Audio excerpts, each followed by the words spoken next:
लोकसभा निवडणुकीमध्ये पत्नी सुनेत्रा पवार यांना विजयी करण्यामध्ये अपयशी ठरलेल्या अजित पवारांनी विधानसभेसाठी मात्र आता जोरदार कंबर कसल्याचं पाहायला मिळतंय।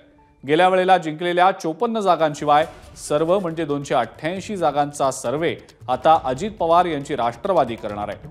अजित पवारांच्या उपस्थितीत स्वतः प्रफुल्ल पटेल यांनी पत्रकारांची गप्पा मारताना ही माहिती दिली आहे। गेल्या वेळेला भाजपनं जागा वाटप करताना प्रत्येक वेळेला सर्वेवर बोट दाखवलं होतं।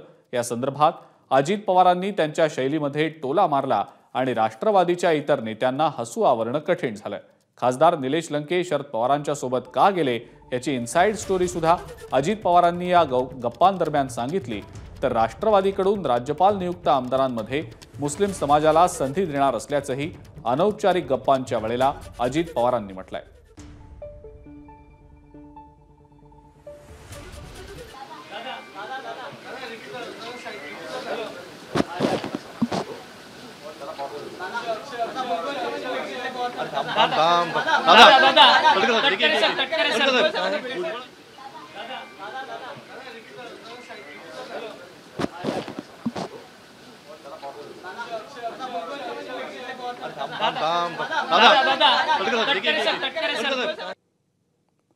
अजित पवारांच्या कोणत्या वक्तव्यावर राष्ट्रवादीच्या नेत्यांसह पत्रकारांना सुद्धा हसू आलं पाहूया।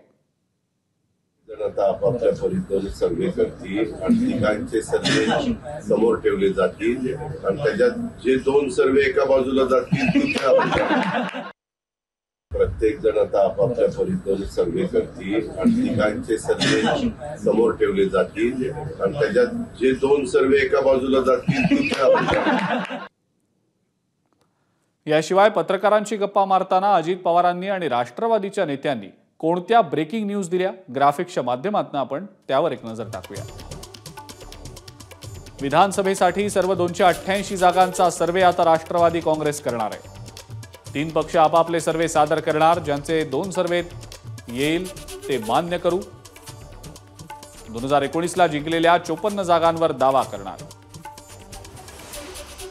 या जागांमध्ये नवाब मलिकांचा समावेश असेल। 288 जागांमध्ये आमचे उमेदवार पुढे असतील तिथे दावा करणार।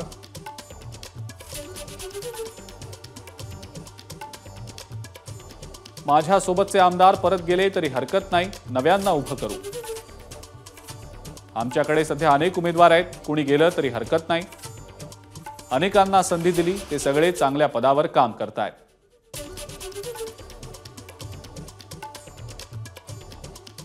निलेश लंकेंना संधी देण्यामध्ये मीच पुढाकार घेतला होता। लंके आधी लोकसभेला माझ्याकडून लढण्यास तयार होते। लंकेंना लोकसभा हवी होती, सुनेत्रांनी विधानसभा लढवावी ही लंकेंची इच्छा होती।